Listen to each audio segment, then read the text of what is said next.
Hello नमस्कार। Let's go start 11 minute show by GL Chaudhary. तो आइएगा, आज का हमारा जो बिंदु है कृषि का इतिहास। सीधे चलते हैं बिंदु पर। कृषि के इतिहास को लेकर के हम कुछ बिंदुओं की बात करते हैं कि कृषि का इतिहास कैसा रहा। तो देखिएगा, कृषि के इतिहास की अगर हम बात करें तो फटाफट चलते हैं। आइएगा यहाँ पर, अगर कृषि के इतिहास की बात करें तो देखिएगा, कृषि अगर हमें यह पूछा जाए तो कृषि, ध्यान रखना, कृष धातु से बना हुआ है और कृष जिसको कह सकते हैं किसका है, लैंग्वेज संस्कृत का।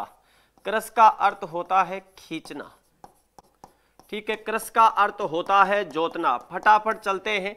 इसी कृषि के लिए हम वर्ड यूज करते हैं एग्रीकल्चर। यहां अगर हम देखें एग्रीकल्चर के लिए आपसे पूछा जाए तो क्या कहोगे, ध्यान रखना इसका अर्थ एगर, एग्री, या कई बार आपने एग्रोस भी देखा होगा, ये ध्यान रखना है आपको।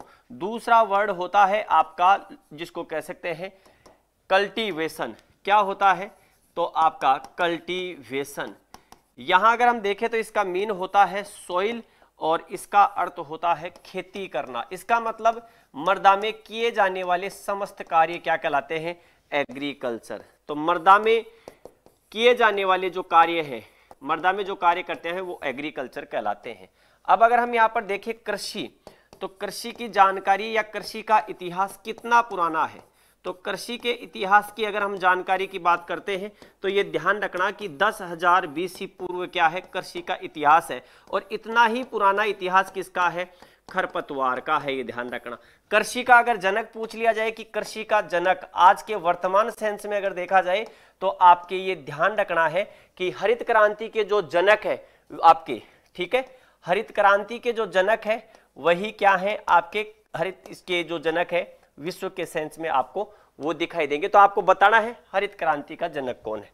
आइएगा, अगर हम यहाँ पर बात करें तो कृषि का जो विकास होता है, अगर हम कृषि का विकास देखें तो कृषि का विकास आपको ये ध्यान रखना कितने चरणों में होता है बेटा, 3 चरणों में कृषि का विकास होता है। ये 3 चरण आखिरकार कौन से हैं, तो इन 3 चरणों पर अगर बात करें तो देखिएगा, पहला जो चरण है वो है पशुचारण का। अगर हम पशुचारण में बात करें तो यहाँ पर पशु जिसको कह सकते हैं क्या करते हैं, खुले में चरते हैं। ये ध्यान रखना, जंगलों में क्या करते हैं, खुले में चरते हैं। इसके बाद अगर हम बात करें तो पशुओं को बांध करके हमने क्या किया, जो है पालन किया। तो इसे कह दिया गया पशुपालन। यहाँ पर क्या कहते हैं हम, पशुपालन। और पशुपालन के सेंस में ये ध्यान रखना इनको बांधा जाने लगा, ये ध्यान रखना आपको, ठीक है। और इसके बाद में नंबर 3 पर घर पर ही हमने क्या है, फसलें उगाना शुरू की गई। तीसरे स्थान पर आता है फसलों उत्पादन, ठीक है। क्या आता है, फसलोत्पादन। अगर हम यहाँ पर बात करें, एक वर्ड यूज हुआ है पशुचारण। तो यहाँ पर देखो, प्रथम अगर पशु की बात करें, ठीक है, प्रथम पशु जिसको हमने पाला तो ये ध्यान रखना है वो है कुत्ता। और इसकी जानकारी इजरायली सभ्यता से हमें क्या होती है, प्राप्त होती है। अगर पशु की बात करें, दूसरे डोमेस्टिक रूप से पशु की बात करें तो हमने बकरी के बारे में जानकारी मिलेगी, जो अभी हम चर्चा करते हैं। ये तो हो गया आपके पशुपालन, पशुचारण और फसलोत्पादन, ये आपके ध्यान रखें। अगर हम आगे यहाँ पर बात करें तो देखिएगा, कृषि के संबंध में ये कहा जाता है कृषि की जननी। तो कृषि की जननी की जब बात की जाती है तो कृषि की जननी किसे कहते हैं, सिंधु घाटी जो सभ्यता है, ठीक है, सिंधु घाटी सभ्यता को क्या कहते हैं हम, आपके कृषि की जननी कहते हैं, ये ध्यान रखना, सभ्यता को। अब अगर हम यहाँ पर देखें तो देखिएगा, 8700 BC पूर्व जो हमें जानकारी मिलती है वो किसकी मिलती है, भेड़ पालन की। और इसी के साथ हमें जानकारी मिल जाती है आपके 7700 BC पूर्व किसकी जानकारी मिलती है, ये ध्यान रखना, बकरी पालन की। किसकी मिलती है, बकरी पालन की। लेकिन 7500 BC पूर्व अगर हम बात करें तो सबसे पहले 7500 BC पूर्व के आसपास गेहूं, जौ, मटर और आपके मसूर। अब यहां पर एक सवाल ये आता है, आपसे पूछी जाए कि सर्वप्रथम फसलों की जानकारी प्राप्त हुई तो आप क्या बताओगे, जैसे गेहूं, जौ, मटर और मसूर। यहां पर एक चीज लिखिएगा, मसूर जो है विश्व की सबसे ओल्डेस्ट दाल है। मसूर क्या है, विश्व की सबसे पुरानी दाल, विश्व की सबसे पुरानी दाल। ये क्या है, सबसे पुरानी दाल आपको नजर आएगी। लेकिन कल्टीवेशन के पर्पस से देखा जाए, खेती के पर्पस से अगर आप पूछा जाए कि सबसे पुरानी दाल जिसकी खेती की गई तो वहां पर कौन आता है बेटा, चना। फटाफट देखिएगा यहाँ पर 6000 में हमारे सबसे पहले घरेलू स्तर पर किसकी, गाय पालन की जानकारी मिलती है, ये ध्यान रखना, गाय पालन।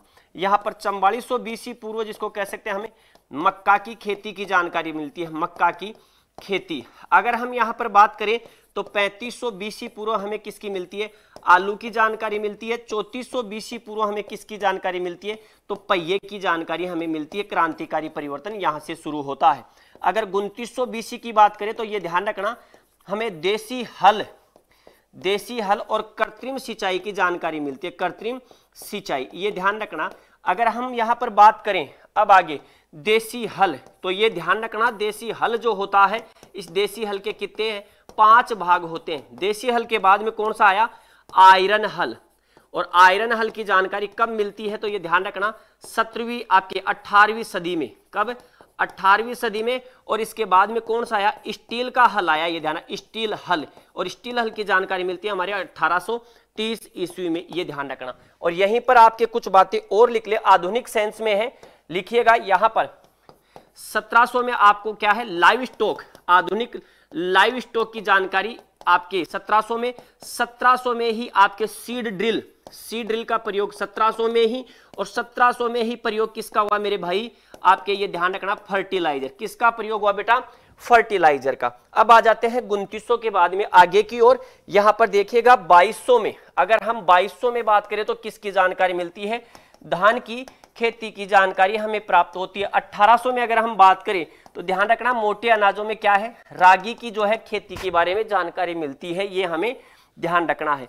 इसके अलावा अगर देखें 16वीं सदी में अगर देखा जाए तो 16वीं सदी में पुर्तगालियों के द्वारा हमारे भारत में काफी कुछ चीजें जिसको कह सकते हैं लेकर के आई गई, जिनमें से जैसे अगर हम बात करें तो मूंगफली यही लोग लेकर के आए थे, तंबाकू भी लेकर के आए, पपीता भी लेकर के आए, आपके क्या लेकर के आए, ये अमरूद भी लेकर के आए, अमरूद के साथ में ये रबड़ की जानकारी भी लेकर के आए, आपको आलू की जानकारी भी इनसे प्राप्त हो जाएगी।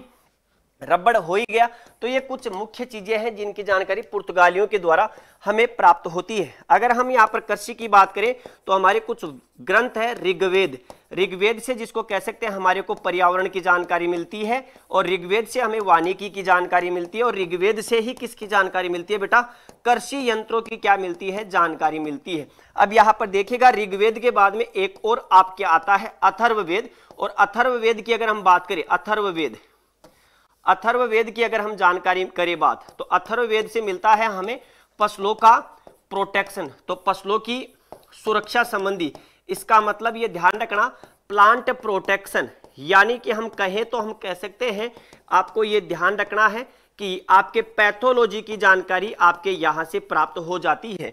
अगर हम यहां पर बात करें वराहमिहिर की वरहद संहिता की जब हम बात करते हैं तो वरहद संहिता से आपको क्या मिलता है, मृदा की, जिसको कह सकते हैं मृदा की उत्पत्ति, वर्गीकरण की जानकारी मिलती है। और मौसम संबंधी भविष्यवाणी क्या मिलती है बेटा, मौसमी भविष्यवाणी, और मौसमी भविष्यवाणी के साथ ही एक और जानकारी आपको प्राप्त हो जाएगी बेटा, वो क्या है, कृषि यंत्रों की जानकारी भी यहां से, इसका मतलब दोहरी जानकारी हमें प्राप्त होती है कृषि यंत्रों की ऋग्वेद और वरहद संहिता के साथ में। अगर हम आगे की ओर बात करें तो यहां पर देखिएगा इसके बाद एक बुक आती है, ये ध्यान रखना कौन सी है, कृषि का इतिहास या भारतीय कृषि का इतिहास। तो कृषि का इतिहास, हिस्ट्री ऑफ इंडियन एग्रीकल्चर, ये जो जानकारी मिलती है ये डॉक्टर एमएस रंधावा साहब जो है वो देते हैं, ये ध्यान, एमएस रंधावा। और देखिएगा एक और है आपके रंधावा, मेहरा साहब की जब बात करते हैं तो डॉक्टर मेहरा जो है ये क्या बताते हैं, डॉक्टर मेहरा ये कहते हैं कि भारत से आपको क्या प्राप्त होता है, तो भारत से आपको मिश्रित खेती की जानकारी मिलती है, मिश्रित खेती की क्या मिलती है बेटा, जानकारी मिलती है, जिसके रूप में जौ और गेहूं की जानकारी प्राप्त होती है। और भारत विश्व का क्या है, पहला देश है, भारत क्या है बेटा, भारत को कहा गया कि प्रथम देश है जहां से जानकारी मिलती है।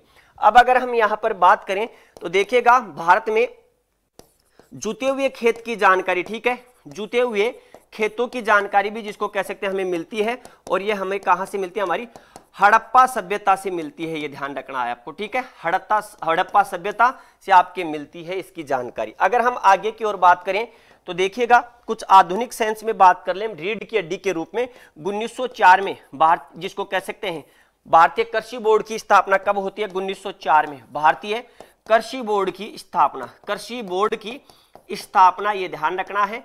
इसके अलावा अगर हम बात करें तो 1905 में, ये ध्यान रखना मोटे मोटे रूप से, फिफ्थ प्रयोगशाला जिसको कह सकते हैं, फिफ्थ प्रयोगशाला, और यही फिफ्थ प्रयोगशाला भविष्य में चल करके बेटा क्या बन जाएगी? आपके इंडियन एग्रीकल्चरल रिसर्च इंस्टीट्यूट। आपके इसके बाद में 1934 में, इसमें आपके 1935 में भूकंप आता है और 1936 में ये कहां आ जाती है? IERI नई दिल्ली में आ जाती है। स्थापना उस समय कहां हुई थी? आपके बिहार में हुई थी, ये ध्यान रखना। एक और महत्वपूर्ण संस्थान है ICAR, ICAR की स्थापना 1929 में आपके क्या है? इसकी स्थापना की गई थी। ये था कृषि के इतिहास के बारे में कुछ महत्वपूर्ण जानकारियां। इसी प्रकार की जानकारियों और तथ्यों के साथ आप जुड़े रहें उत्कर्ष एग्रीकल्चर क्लासेज के इस यूट्यूब के साथ। और क्या है आपकी रिक्वायरमेंट, कमेंट बॉक्स में कमेंट करके जरूर बताइए। वीडियो कैसा लगे जरूर बताइए। धन्यवाद।